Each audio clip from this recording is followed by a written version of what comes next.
We have at least one board clear now. Now you have my attention. Probably worse. It is slightly worse in is. stats, but if it makes you happier, then it's worth it. Welcome to episode 505 of Concede, a Hearthstone podcast dedicated to making the competitive side of the game more accessible to you. It is Thursday, July 10th, 2025 in the evening. Coming to you from Nomergon, Ohio, it's me, Edelweiss. From North Rend, Massachusetts, we have Wicked Good. Hi. From Teldrassil, California, we have Megasa. Hello. And from all around the world, we have you, dear listeners. This week's episode is brought to you by our producers, Number Theory, Crash, Beef Squatch, David P., Jeremy T., Bottle Caps, Grumpy Monk, The Burger Club, Kirk Regan, May, SSJ5 Goku, NY Kiwi, and our newest producer, Spine. And by our patrons of the week, Benjamin Schwartz and Michael Tomkowiak.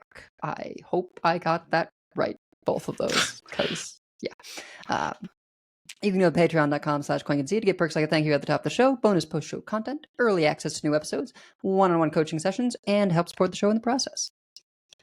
If you would like to support the show but cannot do so monetarily, please consider leaving us a 5-star review on your podcast feed of choice, as it always helps other people find the show. So, Life and Ladder, how is everyone enjoying Lost City of Un'Goro? Well, I am the person who already played Menagerie decks, so that was the first thing I queued up. And it does pretty well against both the Murlocs and the deck that Edelweiss gets to say, I told you so for, which is Loh Druid. Mm. Or maybe I told you low. Yeah, it's I didn't realize it was going to be this soon, but that's because I forgot that the Giants interaction was a thing. Yeah, and Ceaseless Expanse. Yeah, and Ceaseless Expanse. Yeah, I think it's the same interaction. It's more Ceaseless Expanse because that actually affects the board. Giants are just like more stuff that you can ignore. Yeah, it would need a very particular meta for it to like work with just the Giants, but being able to make Ceaseless playable that turn lets them like actually blow out some board-based decks too, because they get to say, okay, we're going to make our future stuff super powerful, and also goodbye to your board. Yeah. Yep. No, I've mostly been playing various iterations of Menagerie Priest. I was too hipster to just play, so every single Menagerie Priest that I could find on a stat site was similar to the Vicious Syndicate list and is doing very well, like, to be clear, very strong with the Imbue package. And then also we just added Resuscitate and took out done, basically, right? We just added Resuscitate and slightly changed things to make that work. And the Legendary, right? The Beast? And Archaeos is in most of them, yeah. Because I got Archaeos. It was not fun. That was the first thing I did was craft Archaeos. Yeah. I got an Archaeos at one point with like 10 health. So then my whole board had 10 health. And I had like a few things with a ton of attack and huge health and was just hitting them in the face with that. I really wanted to try some of the decks that I had made sort of more towards theory crafting, which because it was theory crafting, I hadn't been able to fit in the Imbue package. And also I was like, let's do something different for theory crafting. But I wanted to try that list that had like Tortollan Storyteller and draw with the new Kindred spell and the Siren instead of the Imbue package. And I've been doing pretty well with that. It's probably worse than just doing Imbue, but I don't know because no one else is doing it in order for there to be stats. And I haven't had enough time to play enough to like have 50 games or something to give you guys a baseline. But I'm so what you're saying is this is an excuse for you to share the list, share the deck code to try to get statistics on this deck to figure out if it's better or not. It is in the show notes.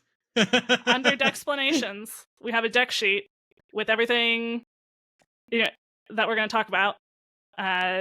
Probably we'll mention something we forgot to put in there, but it includes this one, listener. So I have two versions of it. Surprisingly, the version with Blob of Tar is doing slightly worse than the version with Siren, but that could totally just be variance because I don't have a ton of games in either of them. Because Blob of Tar is just like a crazy card. You put it down and then you ignore their giants and just keep going face or whatever it is, because they can't even get to the rest of your stuff. And it's an elemental just for icing on the cake for a Menagerie deck. But the Siren, if you can get it down, is pretty good. I like the spells that I have in there. And it was doing pretty well against, again, druids and paladins. Basically, if you do well against druids and paladins right now, you're going to be having a good time, because that is Half. a lot Yeah. of what you're going to be seeing. So I also played a little bit of an elemental mage that apparently is a cook by John Bray, which does not surprise me at all. And it's a fire elemental mage. It does have Saroon in it, but you don't necessarily need Saroon. It's just got a ton of draw, ton of fire spells. You play some elementals and get some chip damage in, and then you just have a bunch of fire spells. And I killed a Murloc Paladin on 6. I killed a Loh Druid also on like 5 or 6. I lost to 1 because they got the ideal fastest possible Loh with everything that they needed in their hand, and then I would have still had enough over the top, but I had like an extra mana, so I played a little 1/2 elemental, and then they played Ziliax with lifesteal. And I was like, darn it! If I hadn't just played my little 1/2 elemental, I had enough over the top burn to win the next turn. So the elemental mage is also in the show notes, and it seems pretty fun. And as long as you don't completely whiff on the draw like I did in a different game, which is hard because there's a lot of draw, then it seems pretty strong. Conjured Bookkeeper is a good card. Jury's out on Windswept Page Turner, but Conjured Bookkeeper, which is the one 3 mana 2/2 Death Rattle, draw a spell, and Kindred, summon a copy of this. So the Kindred is not hard in this deck at all. Like, you do have to check if it's yellow, because like it is possible to only play fire spells and forget to play an elemental, but it's not hard. And then 3 mana for 4/4 worth of stats and 2 draw, and it counts as 2 elementals for the purposes of things that care about how many elementals you've summoned, is pretty good. So Yeah. And I mean, this does not come up often, but if you have played Saroon, you get, +2 spell damage. Yep. So it does have that advantage as well. And, it's not the same as when we had the thing that would just like replicate itself across the whole board with Saroon. Yeah. But you don't necessarily need that. And then we have a lot of cheap elementals and a lot of draw to have a bunch of cheap elementals to sort of help out the fact that you don't have the guy that replicates itself, whose name I've already forgotten. But probably a lot of people have also forgotten, so it wouldn't even help the listener know which card I meant if I had the name. Well, Wicked, how about you? How are you doing this expansion? Well, as one could expect, a meta where every deck features Menagerie Jug is a little bit challenging for me, because that is not what I want to be doing. It's just all the counter decks, Wicked. Well, it's also the decks that they're countering. Like, I could certainly turn my brain off and play Fish for a while if I wanted to. I played some of the Loh Druid. It was fine. It wasn't particularly fulfilling. Like, I didn't really feel all that smart by counting to 7 by 3s. That's I could do that. I know I could do that. So it's like, I kind of tried some other stuff. I tried Tice's spell Quest Mage, which is fine. If you aren't particularly concerned with climbing, it's probably great. It's not doing it, but I did. Tic Tac right before the show posted a Quest Warrior. He's been tinkering with that for a while, and it still loses to Murloc Paladin because you just don't have enough clears, but it beats most of the other stuff. And it turns out chem spelling a Tortola on 5 is still good. And that stops a lot of stuff. So it's and you run, I mean, it's basically you're running the quest and you're running the Shellnado, which is the new card that spends 5 armor and does 1 damage for each armor you spend. And importantly, it does that 1 at a time, which is good for dealing with things like Mermies and things like whatever the hell Death Knight's running, because they all seem to drop things. Reborn cards. Yeah. And giving Death Rattles Resuscitates. Reborn. Yeah, and Resuscitates and all the Reborn stuff and whatever. I played 3 games. I only lost a mirror. So, and they might have been built a little bit different. That's a little bit better for the mirror. So I'll probably play that a little bit more. I still haven't gotten myself to Legend. I imagine it's probably going to take me a while. But that's fine. And sometimes it takes a few days for the control decks to kind of figure out what to counter. And sometimes you just Yeah. have a deck that you're just going to accept losses against and beat everything else. And that sounds like the direction that we're going in. I was hoping it was going to be Priest. If it's a warrior, I'll deal with that. At least I get to play lots of quest rewards, so it's fine. And tip for listeners on if you're playing Quest Warrior, you can just toss the quest if you're pretty sure you're facing aggro. Yeah, but what fun is that? It actually has a very slightly negative mull for aggro decks, so you can just toss it, find real cards. But if you're facing, if you're in a mirror or something, then you keep it. Yeah, So- I mean, like, it's the problem is that with what I've been facing, unless it's a Paladin specifically, I probably would still keep it, because I'm not surprised to see like a Starship Death Knight or somebody trying to do like a Control Priest if I run into one of those. So it's really just Paladin that I'd be tempted to toss it, because everything else could just be something that I may need to go longer for. And if you toss the quest and you're wrong, it's super bad, because you're never getting that done. Yeah, it's the worst one to toss if you have any intention of getting the rewards, because it's 10 turns. 10 turns is 10 turns. That's not getting better.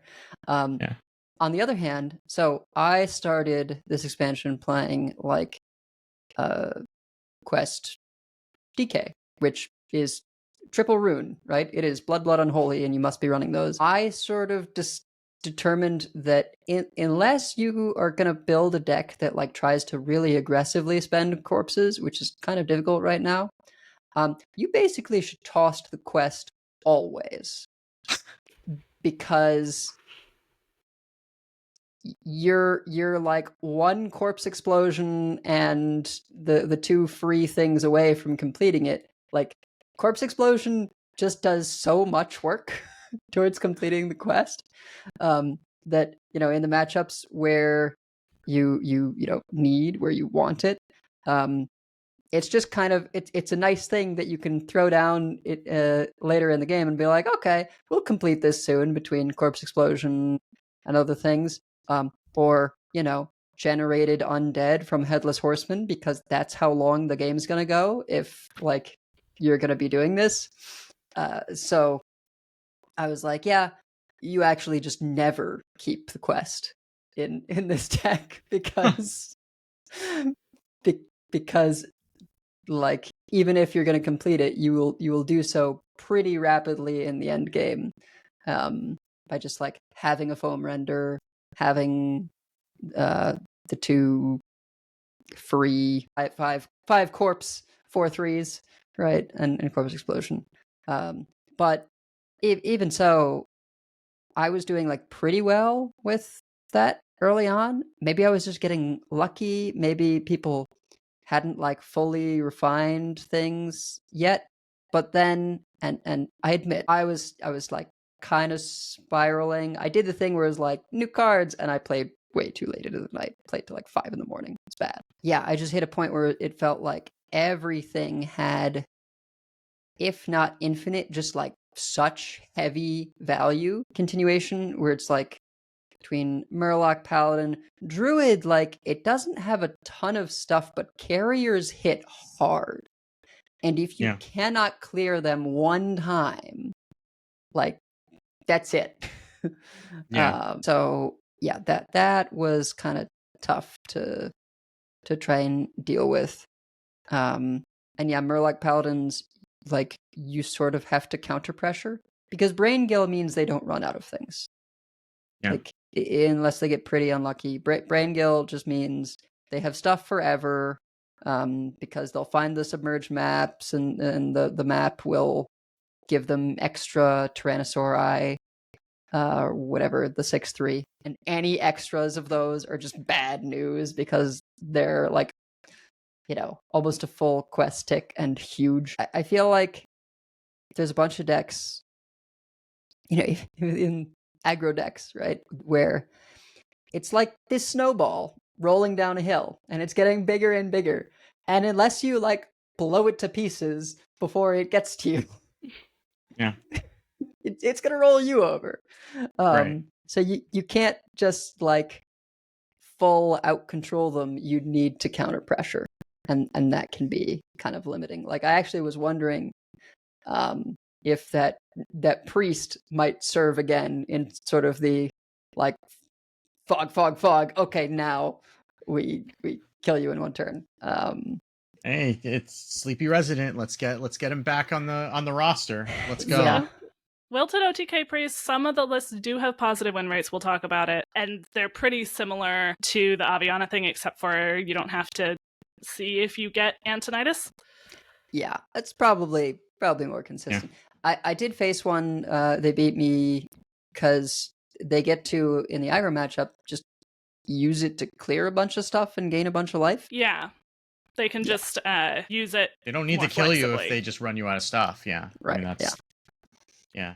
I think that, like, in general, the fact that you have a fast mid-range deck, I guess is what I'm going to call Murloc Paladin, right? And a fast ramp deck in Loh Druid that are defining the meta is really, like, I've seen too many people posting the graphic from the front of HS Replay with all the quest decks at 40%, right? And I don't, and then usually follow with, well, we need to buff the quests. And no, we don't need to buff the quests.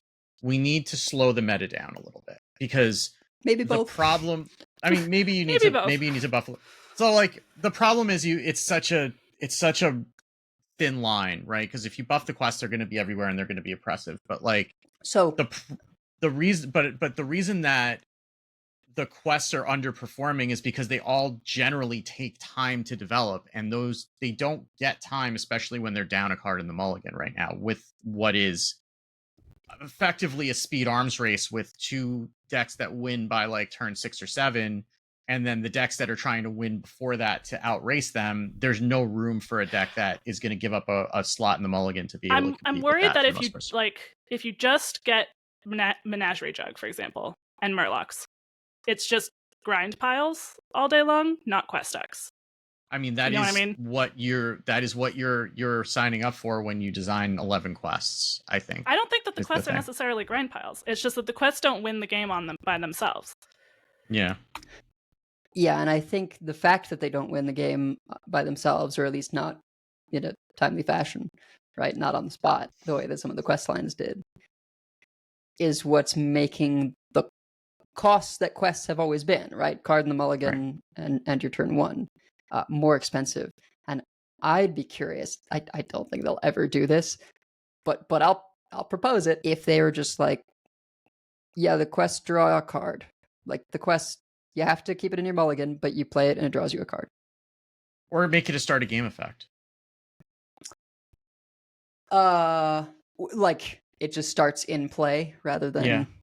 So it's still a card in the mulligan, but you don't have to spend your...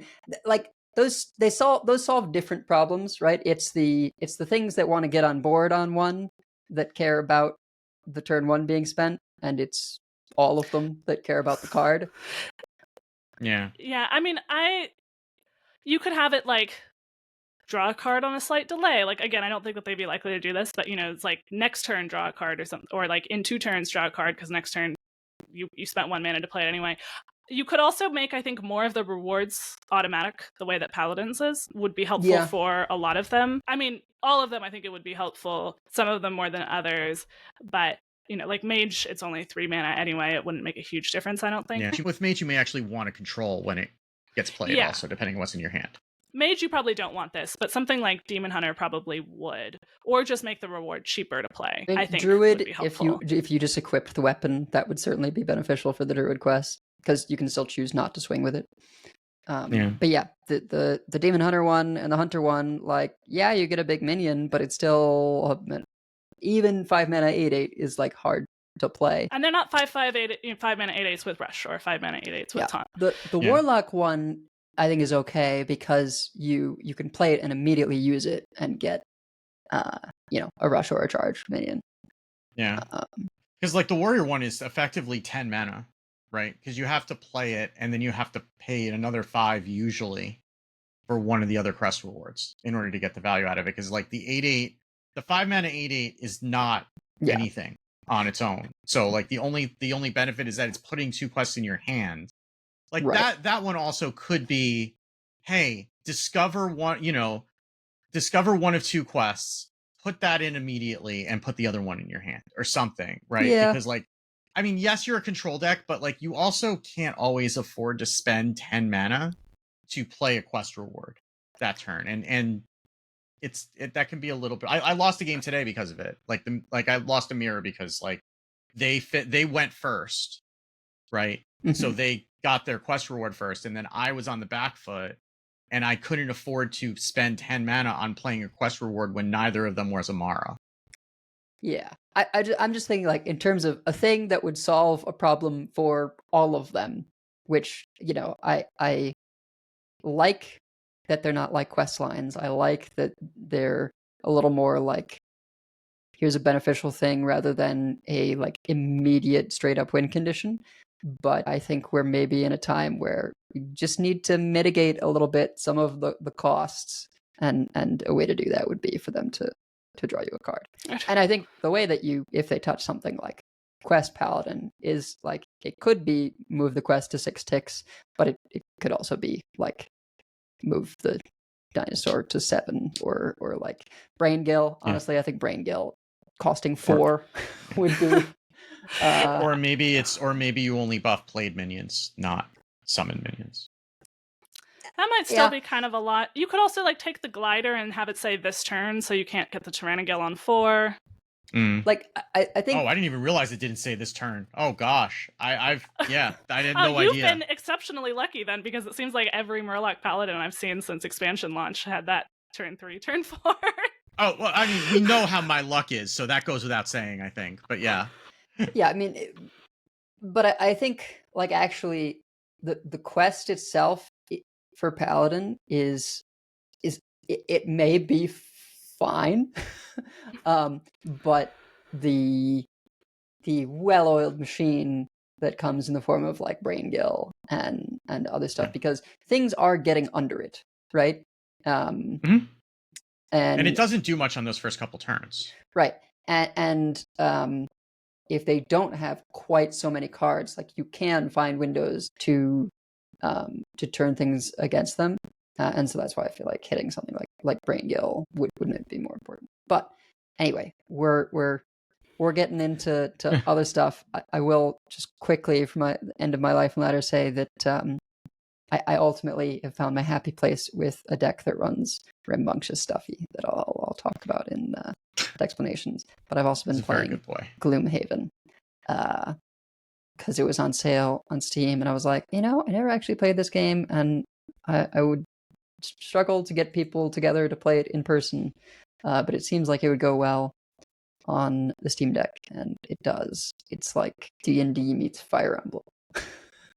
Oh, okay. I'm interested in one of those things. So the best way I can describe it, like, it's set up as like a dungeon delving thing, but all the characters have like a deck of cards that you like, use and discard over the course, and then to do a rest, you have to like burn one of the cards to like refresh all your other ones. It's a very intricate system, but each dungeon takes just a really long time. If you're really, because it's tough. Like, you need to be quite tactical to beat the levels, and so and unlike Fire Emblem, which only some of the time has Fog of War, any not opened rooms you can't see into. So sometimes you like think you're doing fine, but you open a room too soon, and it's like, oh, but this boss starts spawning ads as soon as you open the door. So you really want everyone able to rush in as soon as you open that door, and it's like, no. Yeah. Anyway, it's a good game. Yeah, I'm also almost done with Final Fantasy 13, I should say. But nice. I'm like towards the end. I got to the point where it opened up for 15 minutes and then went back to a corridor. So yeah. Yep.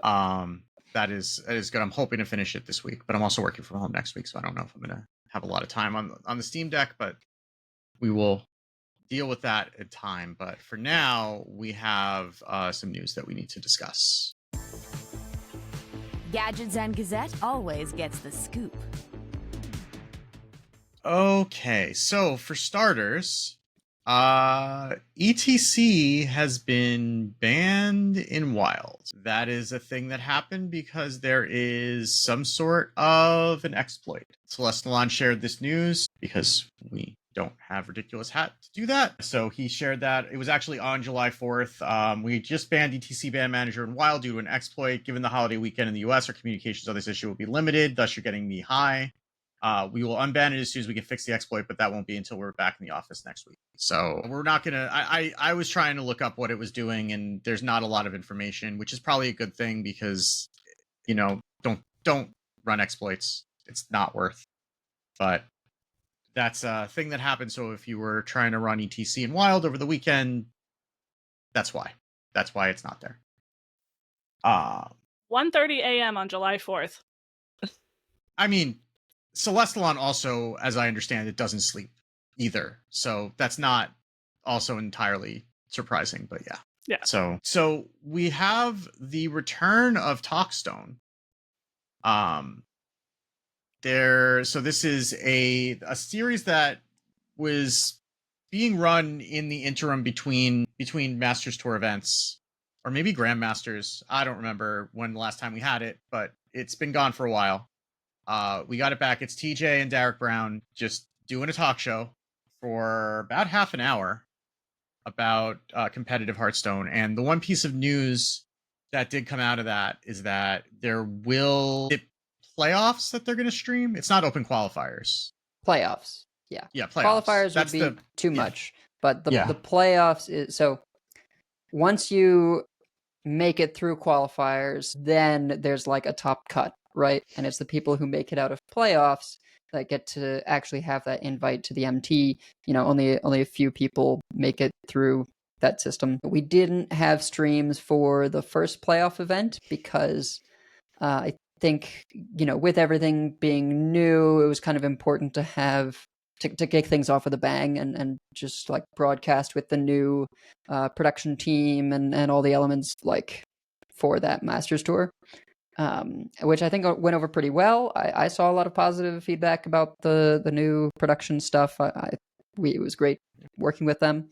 Now that sort of first hurdle is over, and now that they've mentioned it on this episode, we can finally look forward to broadcast playoffs, which I'm thrilled about, because I think the more broadcast events we have, like the more people get interested in Hearthstone esports, and I think a sort of healthy esports is healthy for the game.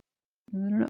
It also gives an opportunity to kind of tell the stories of the players a little bit more. Like, yes, when you're seeing somebody in a Masters Tour, you're not seeing them for the first time, especially if they're not someone who's known to the circuit. So getting them a little bit more stream time and getting to see some of these faces a little bit more will kind of build a little bit more familiarity with those players, get people to root for them. Yep. I would imagine something like playoffs is going to have a little bit more, a few more challenges than a Masters Tour, just because you have more matches going on. You probably have to have B games lined up and are not necessarily going to know that you're doing, say, one match at a time, and maybe have to fill time until the end of a round when a whole bunch of people are going all at once. So that adds some additional logistic challenges. Also, the fact that you have a lot more people who may not be used to playing such that they are being streamed, which is, I don't know how much that impacts it, but certainly, like, playoffs, I more think coordination. But by the time it gets to playoffs, I think it's still like 16 or 32 people at most. Okay.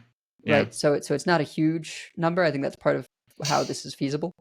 People have already like made it through the huge qualifier, beforehand. I mean, what's cool about open qualifiers, but also comes with a slight downside, is that not everyone is used to having been broadcast and things. That's how we get new people in the system. Yep. And they talked a lot about really wanting to do more to give viewers a sense of the players. I think things like little deck guides that they had people do was a step in the right direction.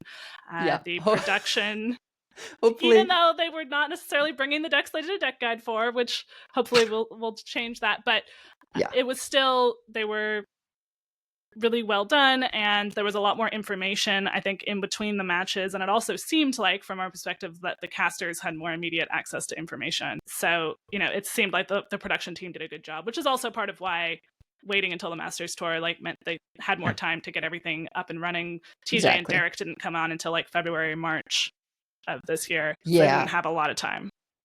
And there's someone who works on a tool, right, a piece of software for us casters that makes it easier for us to know everything that's going on, right? It keeps track of how many cards are in players' decks. We can mouse over something from the deck list to check a card's name. You may have seen occasionally we even remember to show the card we're talking about on screen, which is nice. That we can do that, because it'd be harder for someone to respond to what we're saying on production and do that. But if we have a tool that we actually control, then we can do those kinds of things. So it takes time to get that kind of stuff set up, because things are always changing, and the designers are coming up with new stuff that we maybe tracked, and it's one thing just to put all the new cards in, but also to say hey, spell schools matter. Could we get a spell school tracker, or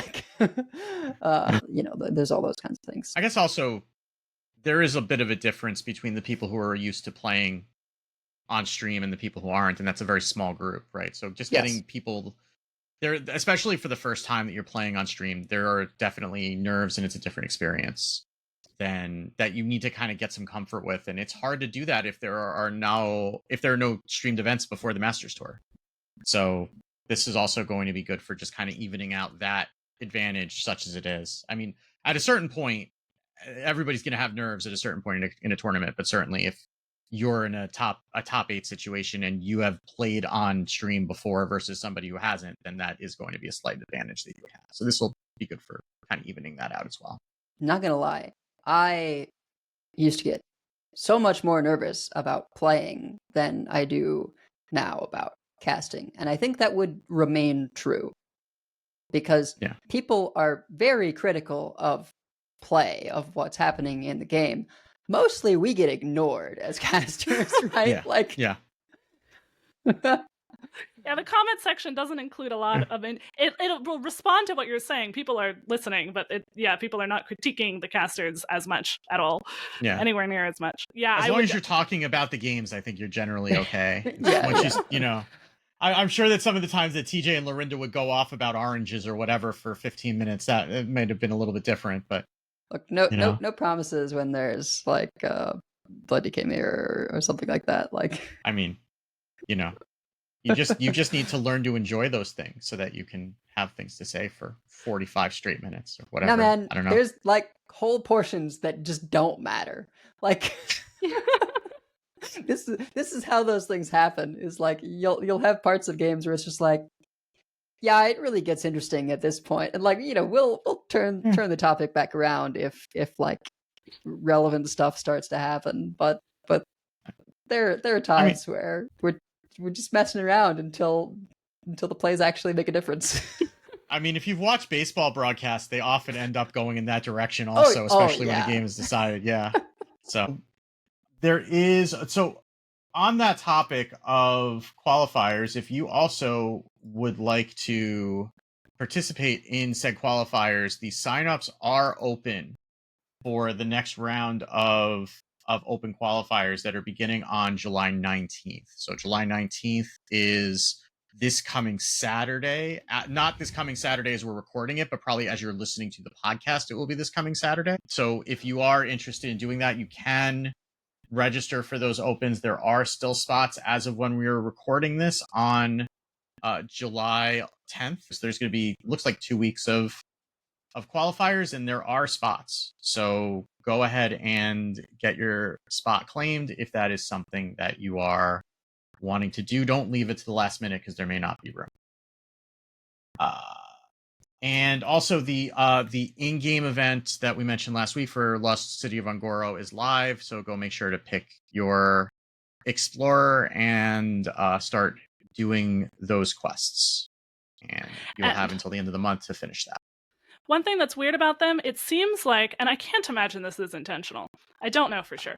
But they all have like a list of classes that it's easier to complete the quests with.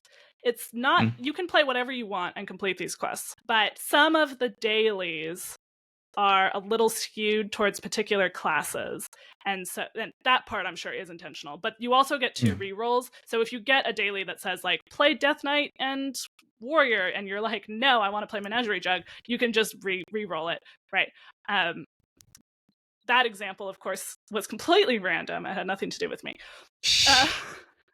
However, the one that has sort of mage-themed, like spell-themed dailies is the Hunter portrait, and the one that has like beast-themed dailies is the Mage portrait, which does seem backwards. However, if you want, like, just pick the portrait that you want and re-roll any quests you're not going to do, and you should be fine. Okay. The more you know. Well, I should get that. If I had that, that GIF, I could play it. But but instead, I think we're just gonna go on to Dexplanations before I embarrass myself further. So let's go ahead and talk about some new decks.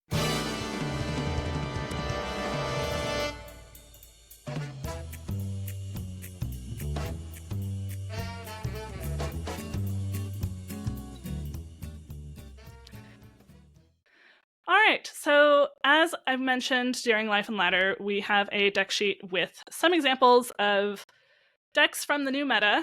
I put in an example of every archetype with over a 50% win rate Diamond through Legend that had at least 2 different new cards. That's a low bar, but there was a few that had none, or only one. So I was like Drunk Paladin. You want to play Drunk Paladin? It's still good. Just use the same list. It's fine. I also put in a couple lists from that each of us have been playing, even though they're not necessarily like the sort of top lists on HS Guru for their archetype or necessarily even shown on HS Guru. And then we also have some notes on other decks that you probably shouldn't play, but are notable for whatever reason, or there might be a build that you want to try out. For anyone who hasn't been playing, if you haven't queued up Ladder yet, as we kind of alluded to, what you're likely to run into is Quest Paladin, Murlocs, Loh Druid, Menagerie Priest, and to a slightly lesser extent, Menagerie Death Knight, but they're both doing very, very well. Actually, Menagerie Demon Hunter is also good, but there's less of that in the format. I even heard hell of a Menagerie Warlock that was making the rounds, but that's probably not as good as the other decks. There could be. There is also, we'll mention later, I guess, there is a Dorian Warlock that I lost to, and I friended the person who had it, and they said, I'm 2 for 2 on wins and friend requests. Here's the deck. They said, I don't think it's good, but it's really funny. So, actually, since I've teased it, I do have to explain what it is. You know what? I'm like, wait, I'm sorry, Dorian, what are we doing with that? So, what we're doing with that is hoping that we draw Dorian and the new 0-mana draw spell before we draw Agamagan. So then what you do is you use the 0-mana, like Cursed Catacombs, I think it's called, to discover a temporary card from your deck. You pick Agamagan, you get a mini. You also play the other one and you take like anything else expensive, like Ysera is what killed me. They played Dorian, they played Cursed Catacombs, they got Agamagan, and then they got Ysera, and then they played mini Agamagan into 10-mana Agamagan into 9-mana Ysera. That seems good. Yeah, that's a lot of damage. You do have to draw your deck in the correct order, but if you're good at that, then it does kill people. That is very funny. I when it actually happens. Yes, I would imagine that would be hilarious when if and when it actually works.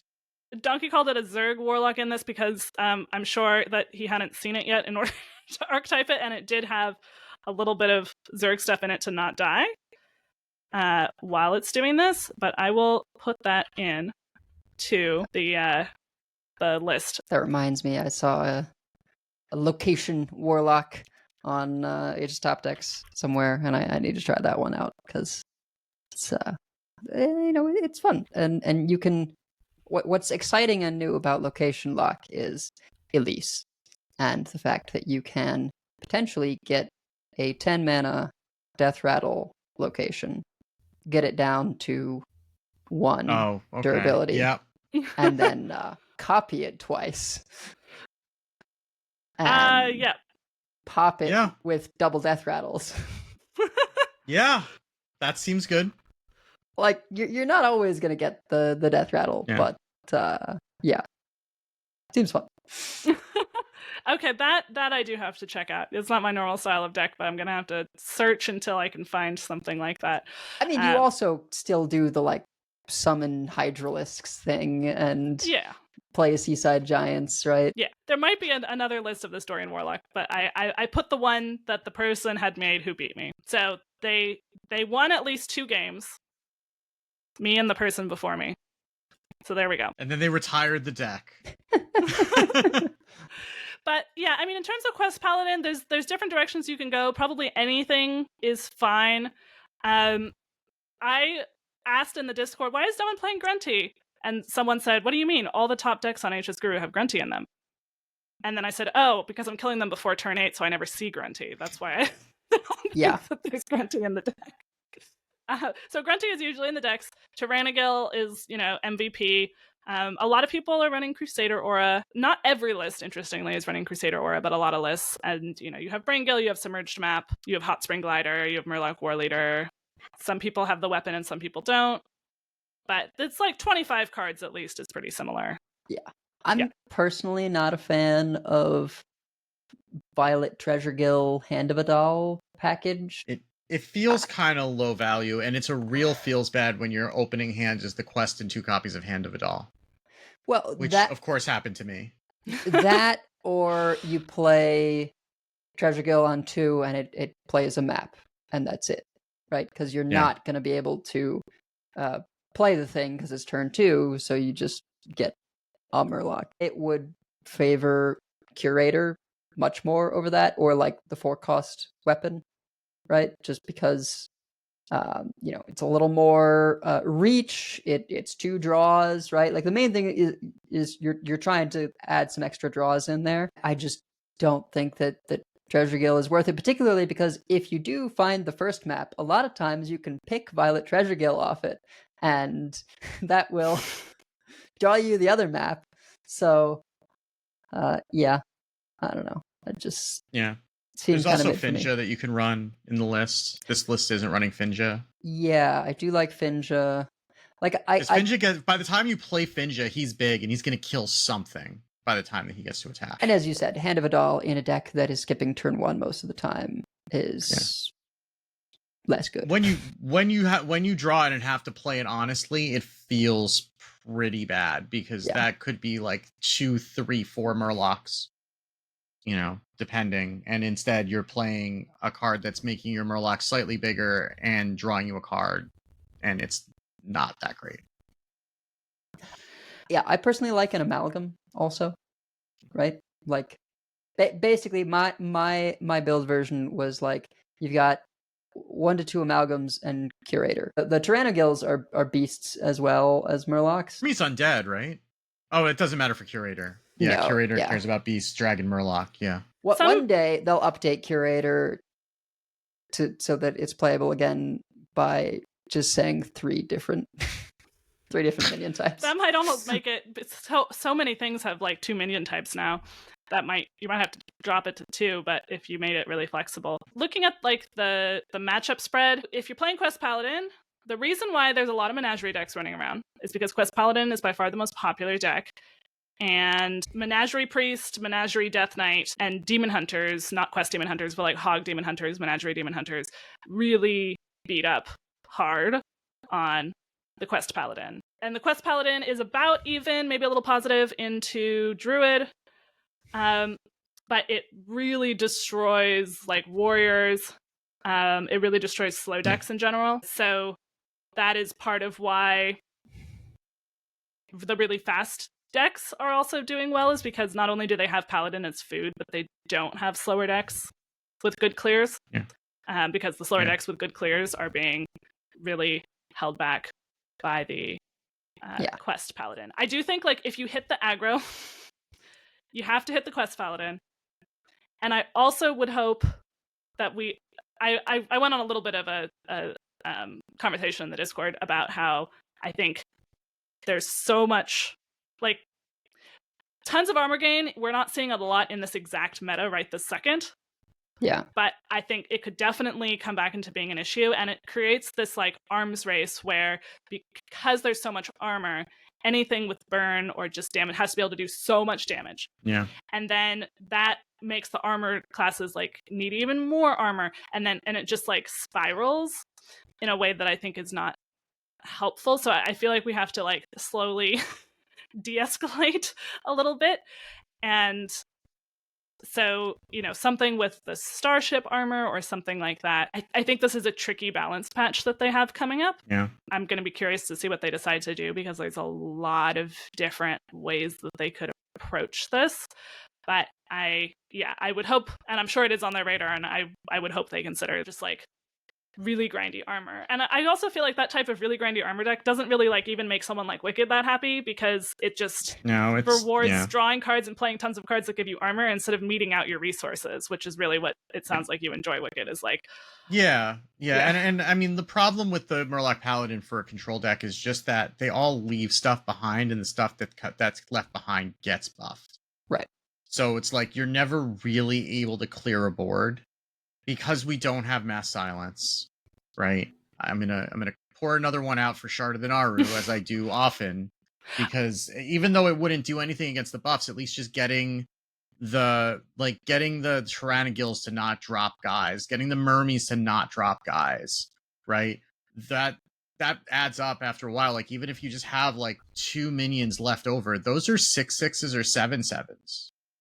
And that can just attack you. And that's not good enough, right? Like you need things like a big corpse explosion, which is hard to build up repeatedly. Like you can get one good corpse explosion, but you can't really get multiples. You know, you would need Brawl followed by something else. Repackage would work if Priest weren't just better off just hitting them in the face. But Repackage is kind of like the best one of those effects, and they just don't exist otherwise. So this is a very good anti-control deck, but it gets run over by the faster things. And Loh Druid actually has a pretty similar matchup spread. I'm looking at HS Replay's matchup spread because that is more divided up by archetype in terms of like opponent deck. But the Loh Druid, it's about even into Quest Paladin, or Paladin in general. It loses hard, again, to the Menagerie decks and like aggressive Demon Hunter. And it does really well into slower decks. 72% win rate into Protoss Mage, for example. I mean, no, there are not going to be that many people that are like, that's kind of the grumpy cat I hope both teams lose meme with that matchup. Yeah. Oh no, we're keeping down Protoss Mage. Sorry, listener, if you enjoy Protoss Mage. I'm definitely like, if a deck exists in the game and it's not like an exploit like the ETC, then like play it.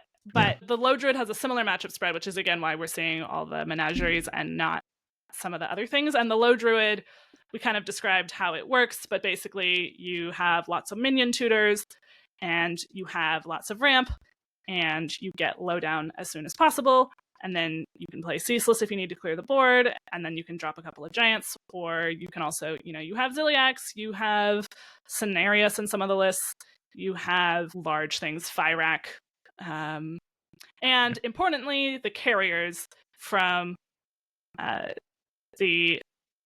why am I completely blanking on StarCraft? The StarCraft. I was like, it's not Star Trek. I know that. And it's not Star Wars. StarCraft. Yeah. The carriers are the ones that they're like 214 or something, and then they summon 4/4/1s that attack random enemies at the end of turn. Yeah. So if you've cleared their board with a Ceaseless, for example, then that is 16 base damage, and then it has to be cleared. That can be quite powerful. I haven't only played this in a coaching that I had day after, and the person I was coaching said that he'd had a pretty unlucky pack opening, but he had happened to get low. And I said, well, you're in luck. Because for at least a few days, until balance patch number 1, whenever that comes around, then you're in business. So the first game we got Loh down like really fast, and it was exactly how it's supposed to go. And he was like, well, this is great fun, And then the second game, Loh just completely hid at the very bottom of our deck from every minion tutor that we had. So that does happen sometimes. But it's pretty consistent that you can get it down. Yeah, unlike the 5-mana 5/5 shuffle 10 legendaries. Oh, Aviana, right. Unlike that one where there's 2 minions, Nightmare Lord Xavius, which finds Aviana and Aviana. This one, you have the threats and the Loh. So yes, there's a lot of targeted minion draw. You run all of it, right? There's a new one, right? Story of Barnabas, which is really, really good because it generally gains you armor in addition to drawing a minion. But then, there's Ungoro Brochure, which draws 2 minions. There's Reforestation, which draws you a minion. So lots of... Xavius discovers a minion out of your deck, which is, if you've done your drawing, you generally want to draw first before you play Xavius to minimize the number of hits. So that you can try to find Loh. So you want to do all of your minion drawing first. If you hit Loh, great, you're done. If not, then you want to have as few things for Xavius to present to you as possible so that he's likely to give you Loh, and then you draw that in.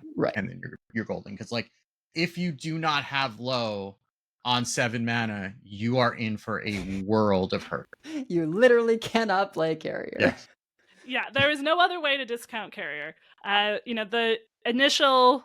Well, you have New Heights, so you could play it on 12 mana eventually, but also you're not living to 12 mana. No, there's not a lot of survivability in this deck. We've got Swipe, and we've got Astral Phaser, and that is all. That is literally all of it.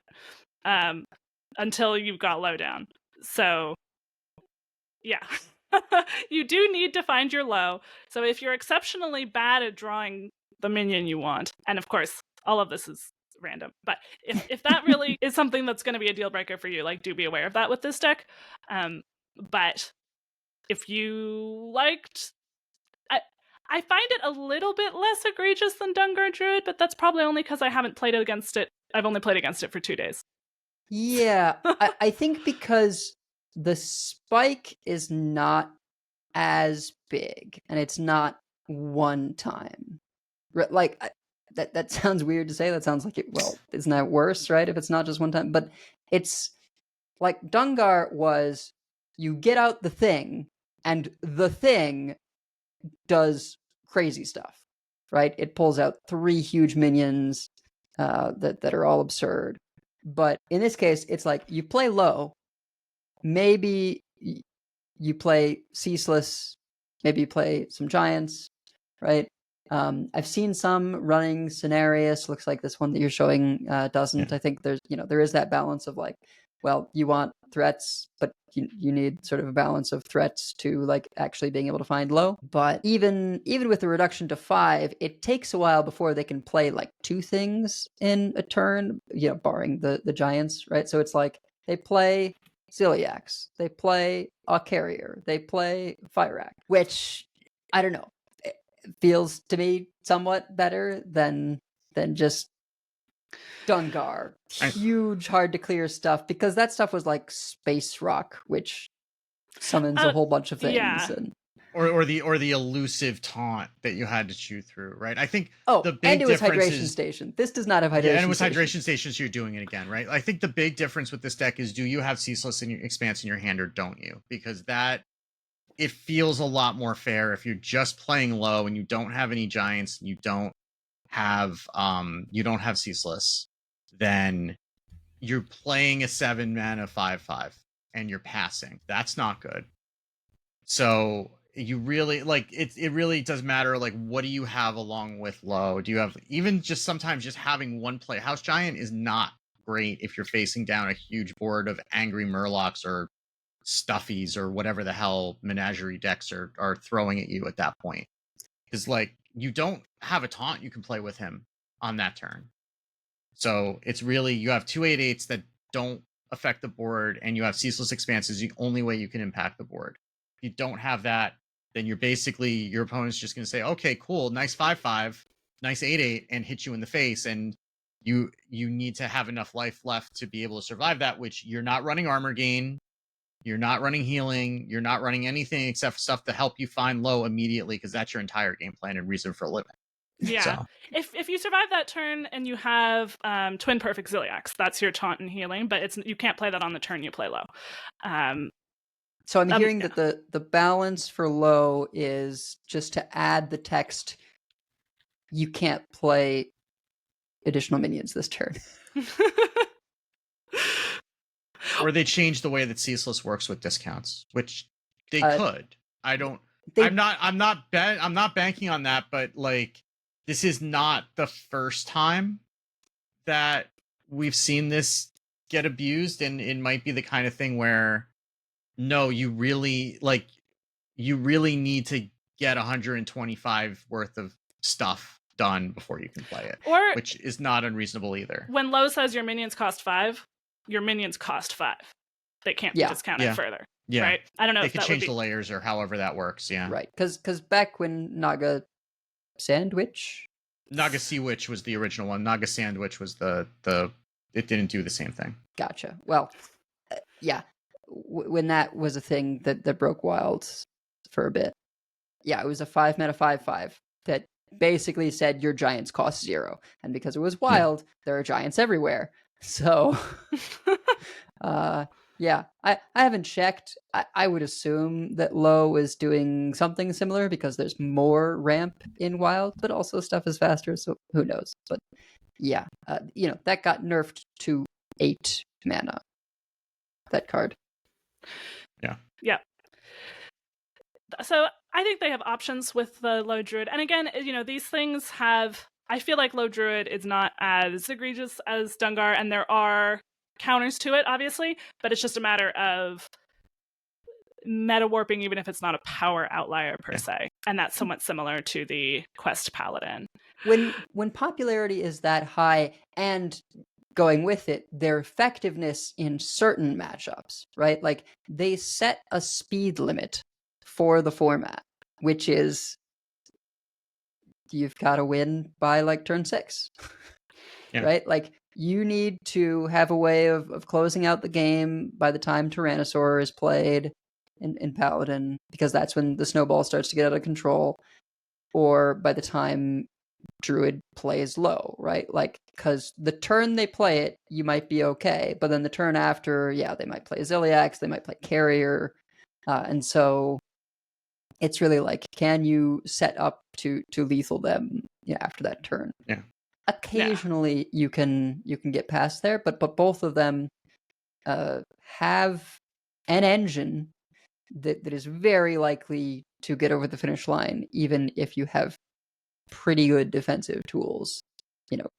Paladin, just because they just play more stuff and it's all huge, and Druid because 2 carriers hits really hard and they're not allowed to live more than 1 turn, and Fire Rack I think hits face more now. I don't know. My impression has there are more spells that do face damage. So yeah, there's especially the one that does 2 damage to the lowest health minion 3 times. Yeah. That's something that's in Fire Rack now. That you see that a lot more. Story of Sulfuras, which gives you 2 rag shots. Yeah. Yeah. Yeah. Tic Tac in chat is saying, I fatigued a couple of paladins with warrior, but what a nightmare, you have to play so well. Yeah. Yeah. I mean, the druid is easier to deal with from a control perspective because there are a limited number of threats. Now, it also depends on when low comes down. Right? If it comes down on 4, you may not have the mana to be able to play the responses to that. But you can brawl on 5, right? And then that's going to deal with most of the board. It's probably going to get rid of the carrier and leave a 4/1 behind. And that'll give you a chance to breathe more, most likely, but you're not gonna have a corpse explosion built up by then, for example. Like you can, but you could have like Wild Pyro, Poison Breath. Yeah. And then you wipe it, and then that's fine. I added Threads to go with your favorite little boy, the Elemental. Oh, my good boy, my best boy. Yes. Because with Blob Threads, of Tar is what we're talking about. Blob of Tar with Threads is a board clear, right? Like yes. The blob dies, and Threads since it has poison, it just killed everything. It's just a crazy card. Was having a conversation in the Discord about how Blob of Tar is good in like both control and aggro, because in aggro it just protects your board, and it has a type for Menagerie Jug, which is kind of like in every aggro deck right now. So +9. +9. How can that not be in every aggro deck? And 9 health, just in case it's not lethal. You also have to now clear all of that health on the back end too. Just saying. Did they buff it when they put it in core? Like, why they did. Why were we okay? Because like I'm like, why were we not playing this all the time before? Did it? I feel like it didn't even twos. exist before. It was it was a collectible card in the adventure. It was Jug, Mug, and Curator that were in that branch of One Night in Karazhan. Curator was in there, but there is not a mug or a jug in this. It was not a collectible card. It was like an enemy card or something, but it was not a collectible card. Yeah, you would run into it in the adventure, right? Because it was solo adventure, right? Yeah. Oh, maybe I'm thinking of like the candelabra thing then. Okay. Yeah, they had it in Battlegrounds. It gave +2, 3 friendly minions, +2/+2, and then when they added it to core. They put it in Caverns of Time. That's why. Yeah. Okay. Yeah. When they added it to core in Emerald Dream, they increased it to +3/+3. And we have spoken before on this podcast, prior to both of you actually, about how much 9 is. Previously in the context of Skull of Gul'dan discounting 9. Yeah. That was another Bodikus classic, yes. It looks like there's also... So there was a card, Menagerie Magician, that gave a random friendly Beast Dragon and Murloc +2/+2. That must be what I was thinking. That's what I was thinking exactly. of. They replaced those, I think, basically. Yeah. Because his Curator was a collectible card in that. Yes. So, just saying, you could give Curator the update rather than doing the 3 specific types. You could make it 3 of any type. I just love Curator, and I have the signature Curator now, so we do have a couple more minion types than we did back then, I suppose, but yeah. But at any rate, that card's insane, and I wonder if it would still be good right now, just because they've been pushing Menagerie. Like, even if it wasn't the +3/+3, like +6/+6 is still a lot. But I guess the big difference is like, you would really want 3 then, whereas right now you're happy with 2 because you're still getting +6/+6 with 2. Right. Yeah. Or do you make it so it only hits 2 minions, so it can't give 9, but you don't have to have 3 minions in play? Like, I'd rather see. I mean, it's not much different than what it does now a lot of the time. Yeah. I'd rather see it like go back to +2/+2 than anything else, if they even touch that. But if we're talking 5-cost cards that create a bunch of different archetypes, that's just Priest's Resurrect spell. Yeah, resuscitate. Holy smokes! You've got the OTK deck runs it. You've got the Menagerie Priest. You've been playing Megasa runs it. I want to try the fishing Protoss deck, which that's actually doing fine too. Yeah, because you're always resurrecting. The only 1 cost is the 3/3 Rusher from Hunter, Catch of the Day, and then your 3 cost is, of course, Void Ray. So you've got 2 Rushers with a Reborn. And then Sentry. Yeah, and then Sentry, which gives you more discounts. So, like, you get to play all your stuff for free by the time you get Mothership, because 2 discounts from Sentry after you resuscitate, right? Since they come back with a Reborn. It's just... like, that is such a clean 1, 2, 3 on the Reborn there, and because of Fishing Rod, you can pretty consistently get them all out. Yeah, I'm gonna add this in right now because I forgot to put Protoss Priest. I did call that out when we saw Resuscitate. You did originally, yeah. And I hate being right. Well, this is a fine one to be right about. I just added the Protoss Priest into the list, so or an example of one. There's lots of this list that I added in. If you look back, I thought you wanted to play Protoss Priest. You liked it when it was the 2-cost spell on it. Yeah, I liked it when it was not an aggro deck. Well, Well, it doesn't. when it was the top end of a control deck. This might be the least offensive aggro deck to my sensibilities. It feels different in that it not only doesn't have a plan B, but it's decently focused on that. You're not necessarily doing the mothership thing every game. You don't want to do the mothership thing every game, but you're doing it like decently often. But yeah, this particular one that I pulled from Taki HS and Peaked by Johnbury is sort of a pure iteration of the form. There are other ones that are going a little bit more control that have like Umbra and Bob the Bartender. Oh, so Umbra like, seems good. and Sasquatch. Yeah, it sure does. Yeah, a lot of other ones here have Umbra in them. So I, of course, picked the one that was like the most fishing. But if that's not what you want to do, listener, just look at Protoss Priest. And there's plenty with Umbra and or Bob in them. Bob is very good right now.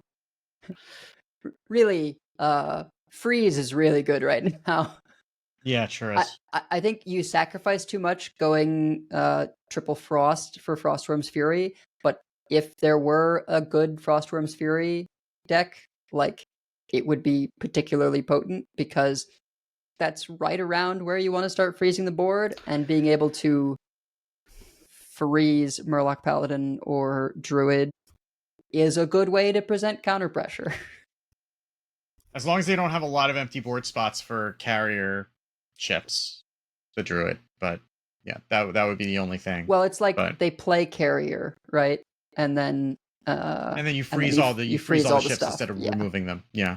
Yeah, it's a little trickier against the Druid, right? Like that's sort of when you want to play it, but maybe the problem there was that they played it and those 4/1s hit a bunch of your stuff. Yeah. But yeah.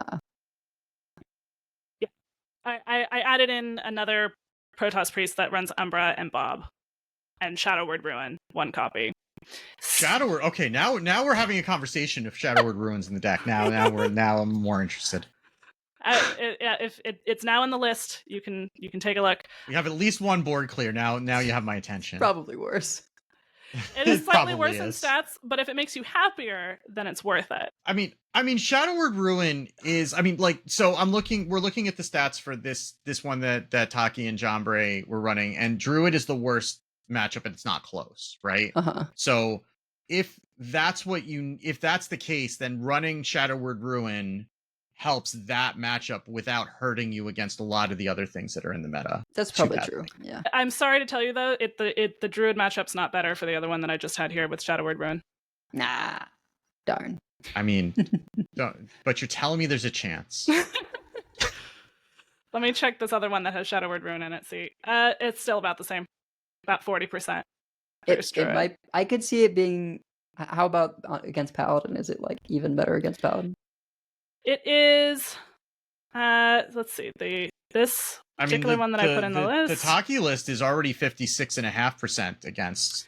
It's about the same against Paladin as well. Huh. Oh yeah. Tic Tac's pointing out the carrier does not get affected by. Right. Yeah. The Shadow. But I could see a world where it's like all your Protoss stuff is free, and you like Shadow Word Ruin a Paladin board, and then play a bunch of things. Yeah. So. I think it's probably there as much for Paladin as anything else. But it's also just depending on, like, do you want to play more for the mothership, or do you want to get under the things that are slower and control the things that are faster? Which I think probably the more pure version does a little. That just is focused on resuscitate. Does a little better. But you have options in terms of what you want to play, depending on what your play style is. But yeah, if you like motherships, you can play motherships. In the Menagerie Priest that I made, I just wanted to see if I could have Gladesong Siren be something that we were playing. And Tortollan Storyteller is a good card. I understand why it's cut from your typical. I also put the Vicious Syndicate Menagerie Priest on this list because it's doing really, really well. It's still the most popular. There's other slight tweaks to it, but everything's just a slight tweak on basically the same list. Mm-hmm.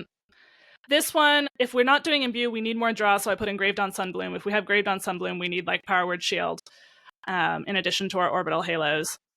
And if we want Gladeside Siren, we need Nightshade Tea. I actually put Thrive in the Shadows because it'll help you find the holy spells for Graved on Sunbloom, or to actually get your Gladesong Siren out. It is a little bit of a tempo loss, but you do that when you're running out of cards. And the Tortollan... If we want to draw our holy spells, we could just play Spirit Guide, Then we start playing some 5-minute taunts. Technically, it is an undead. Gladesong Siren is a Naga. That was part of the idea here. So when I have been able to get her down, she did, and she has lifesteal, and that's great. And Tortolan Storyteller, it is only a 1/2, and it doesn't have a type. So when you have a tighter deck list, I can see why we keep Shadow Ascendant over Tortolan Storyteller. But Tortolan Storyteller, the one that's at the end of your turn, give +1/+1 to each friendly minion of a different type. It is quite powerful. It is often giving the full, it is often giving your whole board +1/+1. Be interested in the 1/2 Pirate Dragon, right? Yeah, I had Sizzling Cinder in here as a leftover from Theory Crafting, but the 1/2 Pirate Dragon is what most people are running, and that's probably better than the Sizzling Cinder, just because you know who else is an elemental? Blob of Tar's an elemental. Yes, well, and that is what the Vicious Syndicate and other lists are doing. They are running Brain Masseuse Catch of the Day and Kyurgeon, the Pirate Dragon. Yep. Lunar Wing and Bitterblossom, Papercraft Angel, Shadow Ascendant, and Spirit of the Kaldori for 2s. And basically you're like, whatever, I get a 2-drop with Reborn, I don't care which one it is. Yeah. And then for 3-drops, you have Workhorse, which has a death rattle, so that's nice if you get it with the Reborn. You have Chill and Vol'jin, but you usually haven't played that before you play Resuscitate. And Archaeos, which is really nice in the deck. It's not actually 100% required. There are lists doing well without it, so if you don't have it, you don't necessarily need to craft it. But it is nice in that you put it down, then now your whole board has 6 health or more. If you put an Orbital Halo on it. It's a beast if you put it with Menagerie Jug. If you get a Power Word Shield or something off of your Imbue, or you had Kyurgeon out when you play it, there's lots of ways that it could have even more health. And if it gets really low health and becomes a liability, you just trade it off. And then, so it's not actually that hard. And then Blob of Tar is an elemental and also protects your board so that you can be like, I see your Playhouse Giants and I don't care. Yeah. So, and Spirit of the Kaldori gives you the lifesteal. So this is a very strong list. It is very similar to the previous Imbue, Menagerie Priest. But if you enjoyed that, Resuscitate makes a big difference in terms of how sticky your boards are and makes it a lot easier to get a Menagerie Jug off because it's really hard for them to full clear a Resuscitate board. And then you can Menagerie Jug if you didn't have something stick on 4. So, yeah. It's never been a better time to be Menagerie Priest. I do hope we have the meta open up, even though that will probably be bad for Menagerie Priest. You can also play... We'll do Menagerie DH really quick, and then we have multiple DKs here. There's a Menagerie Demon Hunter. It's like Pain Demon Hunter, but it also runs Rock Skipper, which is the Murloc. Get a 1-cost rock that deals 3 damage. Spirit of the Team is an undead. Garishi Tunnler is a beast. That's stealth. After this attack, deal 2 damage to the enemy hero. Tortolan Storyteller is run in this deck. Ballhog is a Quillbore. Avenus Fellhunter is a demon. So, hey, we basically have Pain/Ballhog stuff, and then, we can also just throw Jug in here, and it's not hard to do because everything has a minion type already. Sock Puppet, Slither Sphere, Brain Masseuse, Battle Fiend all have different types as well. So, yeah. And you have Kane, which is always nice. If, there's not a ton of taunt in this meta, but Kane is nice if anyone ever does taunt you. You're just like, never mind. If you enjoy aggressive demon hunters, you can play that. You can play regular aggro Pain DH. You can play regular Ballhog DH. This particular list we have in the show notes is from Rise was here. Menagerie Death Knight. You can play it Frostfrost Unholy or Rainbow. Either way. The Frostfrost Unholy has Corpsicle, Harbinger of Winter, Marrow Manipulator, Foam Render. Horn of Winter is really the reason to go double frost. The reason, yeah. Marrow Manipulator is okay, but a lot of times it's just spending the corpses faster than Corpsicle. They can kind of compete a little bit.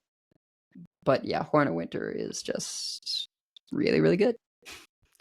Yep. When the point is that you want to kill the Murloc Paladin before they get Tyrannigal out, Horn of Winter is really helpful in that. Or if you're doing mirrors, Menagerie mirrors. Yeah, exactly. Horn of Winter is really helpful. And you'll definitely run into some of those. The Rainbow has this one that was running a few more new cards. It has like Reluctant Wrangler, Dread Raptor, reanimated Pterodax. Although you can also just run Rainbow Menagerie without the new cards and do well too. But I put in the one with more of the new cards because that seemed more interesting. Pterodax is really good, but of course you need to have enough corpses, right? And if you're spending 5 on that, particularly in these more aggressive things where you are doing things like Corpse Skull, like sometimes you can run out. So if you've got like more synergy stuff going on, it may not make it. Like Reanimated Pterodax is not in the stuffy deck that I was running because you need enough slots for all the frost things. Yeah, so we should tell us about the stuffy Menagerie Death Knight that you are running. So I found this on HS Top Decks. I guess someone named Jakey Poo was playing it. But what drew me to this deck are 1, Rambunctious Stuffy. I love that card. It's been a while. But and 2, Crypt Map, which Crypt Map, like the maps in general, I think feel good to play, but Crypt Map is doing something that I want to do, which is play Frost Rune cards. Getting to like use it in conjunction with Death Chiller is quite nice. You know, you can Death Chiller for 2 mana. You know, it's 2/3 elemental. After you cast a spell, deal 1 damage to 2 random enemies, and you know you can sometimes hit a frost spell in the map, right? Play that, and then pick something more expensive for a later turn. Corpse Skull, of course, is great, and Horn of Winter is great. So lots of fuel for both Death Chiller and the Rambunctious Stuffy. You've got the great Death Rattle synergies of Brittlebone Buccaneer and, you know, Handler, Harbinger of Winter, Chillfallen Baron. But Dread Raptor is just a house. It draws a Death Rattle minion that costs 3 or less, and if you have Kindred, which sometimes you don't because you've like played spells or played, you know, just an elemental or something, but a lot of times it's active, and so that makes the thing cost 0. So you can either play it right away or save it to play with Brittlebone Buccaneer, you know, 4/0, and make sure you give it Reborn. So lots of nice little synergies within this list. Yeah, Auchenai Death Priest, which Death Speaker. Sorry, Death Speaker. 1 mana, 1/3. After another friendly minion is reborn, summon a copy of it.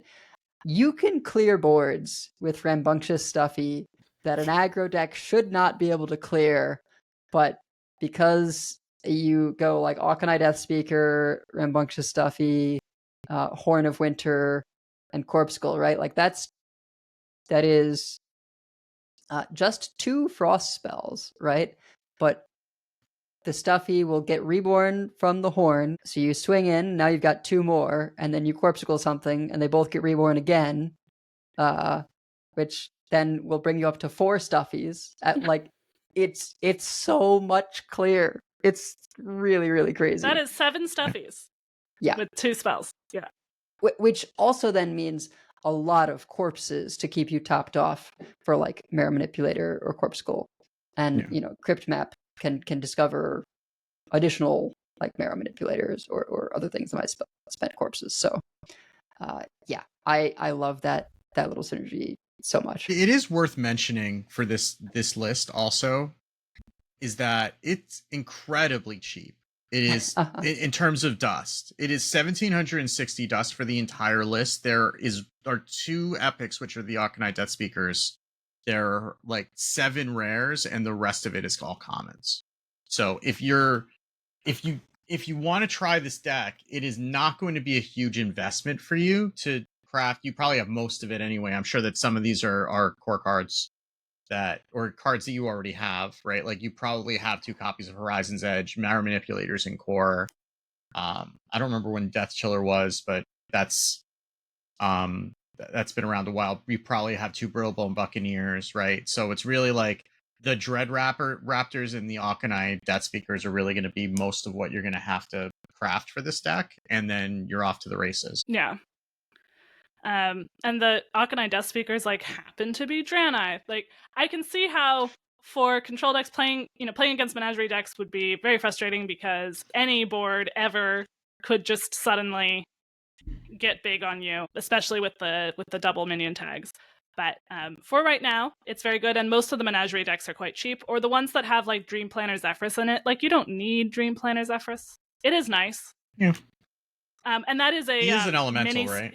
He is an elemental. It is a mini set card, so if you have that mini set, you have him. So a lot of the other Menagerie decks are pretty cheap as well. The Menagerie Priest, of course, does really want Resuscitate, but I think we can pretty safely say that that is a card that's going to stick around unless it gets super hard nerfed, in which case you get your test pack. Yeah. So I think that's a safe craft if you ever play Priest of any sort. Well, we also have some decks you may not have heard so much about. I did talk about that Elemental Mage earlier.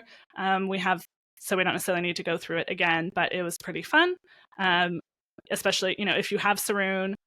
And then Conjured Bookkeeper is like a strong card. So that could be worth giving a shot if you have those cards. And the rest of it is cheap. It's just Saroon and Conjured Bookkeeper, and everything else is mostly commons.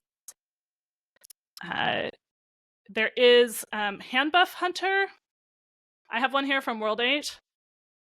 It's not a lot of new cards.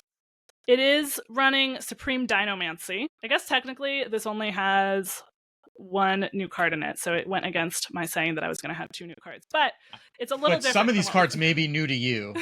Like, I don't think a lot of people have been playing Death Roll for a while, so you may not even know what that card is. I've had to remember when I got Death Roll the other day, which is destroy an enemy minion, deal damage equal to its attack, randomly split among all enemies.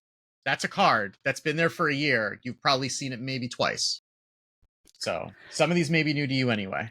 It runs Bumbling Bellhop, which is Taunt, the 3-mana 3/3 Taunt battlecry. If you're holding a spell that costs 5 or more, summon a copy of this, and you have a lot of spells that cost 5 or more. Furious Fowls, 6-mana, choose an enemy, summon 2 3/3 birds with immune while attacking to attack it. That does do 6 face damage, or clears like something with lifesteal without them getting any lifesteal. Mainly what you're doing is you're trying to hand buff your like mythical rune bear. You also can do some token stuff, and you also have some just sort of burn stuff going on. Yeah, if you Shepherd's Crook on 3, attack on 3, attack on 4, that takes up 2 board slots that can't be interacted with, and that automatically makes a turn 4 RC Rampage quite good, right? Because at minimum, you'll be summoning 5 2/2s, which is like the minimum you want to get. And if you've had anything else stick, then they'll be even bigger. But of course, the reason it's called Handbuff is because you do Cup of Muscle on Bellhop or Root. Yes, or on the Bellhop. World 8 in the chat is pointing out that he has a very detailed deck guide in the Deck Lab forum of our Discord, which absolutely go check that out if you're interested in playing this. I'm going to check it out in order to play this deck a little bit better. And also just saying that the Supreme Dinomancy is a huge deal for this deck. You do have the usual Gilly feels awful to draw, but you have some strengths in that, World 8 says he killed a Loh Druid on 3. Your mileage may vary, but it's possible. Yeah. You challenge your opponent to have immediate answers in the early game. Most decks can handle one of the early minions, but the second one is difficult. The deck has a lot of burn. Opponents grossly underestimate it, and they don't know what you're playing, so they don't know that you have burn, so they don't play around it. Correction, did not win on turn 3. They played low on turn 3. Oh, and World 8 still won. There we go. Okay, that makes more sense, but also that's low on 3. Jeez. Okay. If we were winning games on turn 3 ever, that would be a problem. That would be a problem. That is quite the low roll, is what it is. Yes. We had someone, a new listener, which is awesome, coming in who just started getting into Hearthstone from other card games, and they were like, "Seems like there isn't aggro in Hearthstone." And a lot of people were like, "What do you mean?" This was right before the expansion launched, but still. And the new person said, like, "Well, nobody's killing before turn 5." We're like, "Oh, you must be coming from like Yu-Gi-Oh or something." Magic is pretty. Mono red can get there pretty fast. Prior to this balance patch, Mono red was definitely doing that. Yeah. Yeah. Yeah. So not balance patch, banning bannings. Yeah, they banned like a gazillion cards Yeah. a couple weeks ago, which is out of character for them. So Yeah, I find it funny how good Supreme Dynamancy is, even in decks that like don't run minions. Like, this doesn't run that many minions, let alone that many beasts, but just like sticking RC Rampage and being able to buff them all is a big deal. Yeah, it makes like having the stuff off Ranger Gilly, you can end up buffing those as well. Like, Yeah. If the fouls stick around, those get buffed. Those are now 5/5 immune. Yeah. When attacking, and it's another spell that costs 5 or more that you want to play, right? To be able to activate Bumbling Bellhop. So right. And, basically it looks like the idea mainly is like you try to get a big hand buff thing, you get it to connect once or twice, you expect that at least one of the big things is probably going to die, but then you put them in range for your burn. And as a plan B, you have a token strategy. You can also just dump RC Rampage for 1/1s against classes with no AoE like Paladin, because that's still some damage that's going to go face. And if you stick it and then you Dinomancy, that's a Savage Roar, right? Yep. So Yep. Yep. Well, similarly, like you can play Patchwork Pals, and whether you play the minions right away or not, like you get them in hand, and now they get buffed by Dinomancy. Yeah. And you're running Cup of Muscle also, so you can buff it that way also. Yeah, you have lots of, and you have things, you don't necessarily need your first hand buff to win you the game. You can do it again because you have a lot of different things that hand buff and things, and you've got 2 Mythical Rune Bears and 2 Bumbling Bellhops, so you have options. Yeah, so that's one that I haven't tried out myself yet, but I'm definitely going to. There's also Beast Hunter. This is just kind of token Beast Hunter with Supreme Dynamancy and City Chief Esho and a bunch of tokens. It's also running Ancient Raptor, RC Rampage, Workhorse, Mother Duck, Remote Control. Everyone was like, what is the maximum number of tokens we can put in a deck? We're going to put all of them in. Sure. So seems good. Yep. It's even got 1 Ball of Spiders, this particular list. I remember when that card cost 6. Yep. That wasn't even good at the time. That was... It was never playable because it was 6 mana for 3 1/1s. That was when they were like, Hunter can never have value ever. Yeah, exactly. All right. Well, Wicked, you had mentioned a few other things here on the other stuff, but probably don't play it. Well, we talked some about the Quest Warrior from TikTok. Yeah. Yeah, I mean, we talked about it enough. I mean, it's basically a Hydration Station Warrior with just like a couple new cards. You're also running Elise. I didn't touch on that, but Elise is very good in that she can give you 6 armor for free. Like the 5 mana location can give you 6 armor with just by activating it, which is very good for something like a Shellnado or turning on a Shield Slam. So that's something to keep in mind to look out for. Also, I was able to roll like gain 6 armor, get 3 2/1 rushers, which is very good out of that location. So that's something, and we're only really wanting 1 copy of Shellnado because it's fine, but it's not always active. Sometimes it's a dead card in your hand. But running Bulwark of Azeroth also can buy you some time, depending on what kind of a deck you're playing against. Against Druid, it's not going to do much. Against Paladin, it's probably not doing much, but at least if you're soaking up, like wasting 1 turn from a Menagerie deck, maybe that's all you need.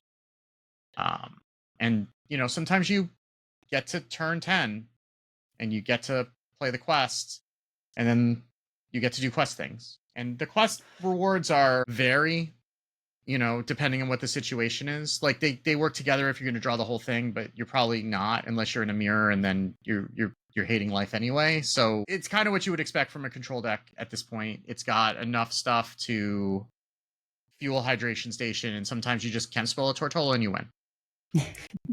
Yeah. TikTok is saying in chat, it depends on your meta, what exactly you run here. They'd play double Shellnado, facing more aggro, and less Owl Druids. We didn't mention that there's also the Owl version of Loh, because I haven't actually personally run into it. Yeah. But there is also an Owl version.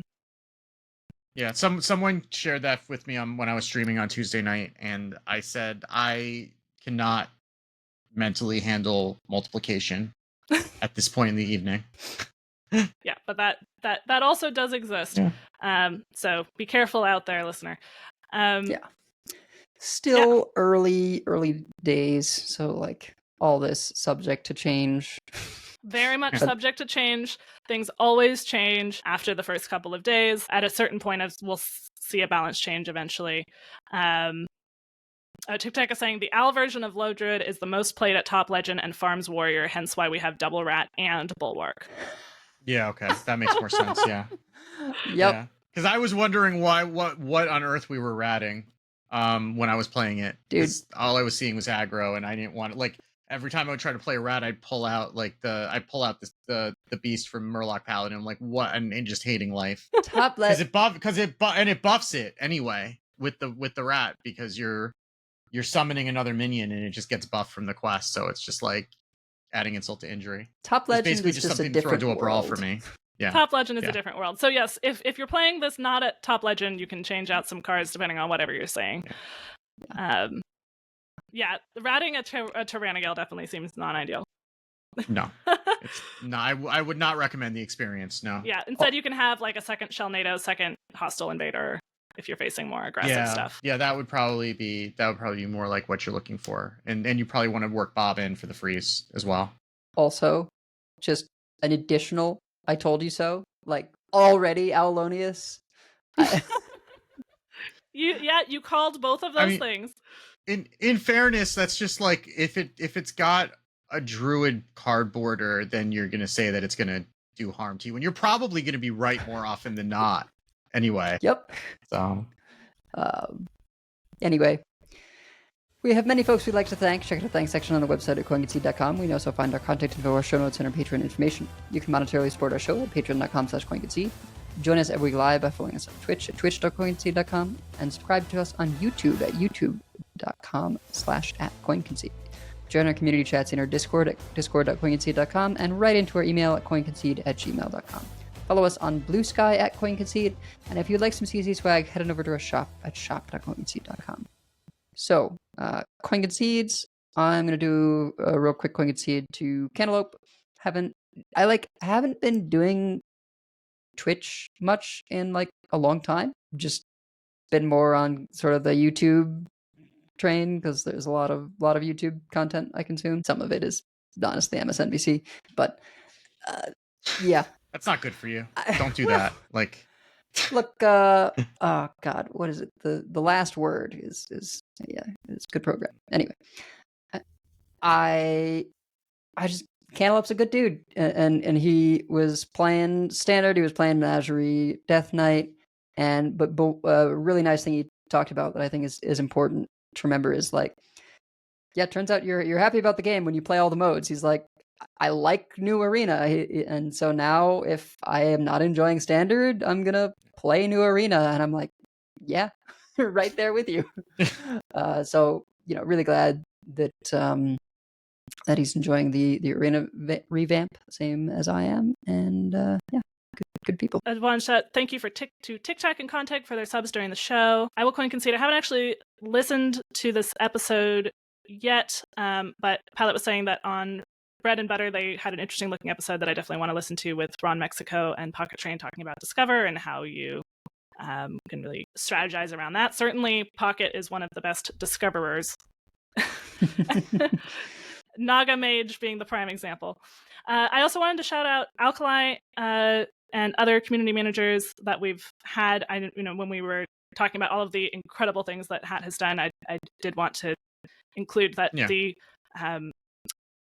creator program also came from Alkali. I think Hat did a lot of building it, but I wanted to shout out that she also did some really great work on that. And I'm going to Concede to Yumagesa and to World 8 for helping me with the spreadsheet of decks that I maintain for every expansion, though it has admittedly not been as much work as it has been for other expansions. But I that's something that I keep for my own personal records, just to be able to find things. It's easier for me to just see everything in one place. And also I've been sharing that for a while. You can find that it's at offcurve.com/new-meta-decklist. So you can go find that there, but I appreciate the help. because I am only one person. I've been in a lot of meetings this week, as it feels like more so than usual, but it probably is just an average week. But in any event, it's cut down on my time to be able to maintain that. But yeah, so that's gonna do it for us for this week. So until next time, keep calm, and may all your rows be low rolls. And if you see us on ladder, coin concede. Coin concede. Coin concede.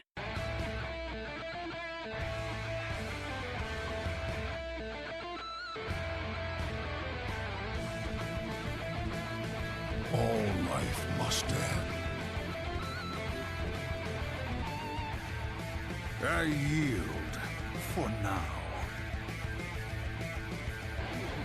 I concede. Well fought. I concede. You win this one. The victory is yours. You have bested me. I give up. You win this one, friend.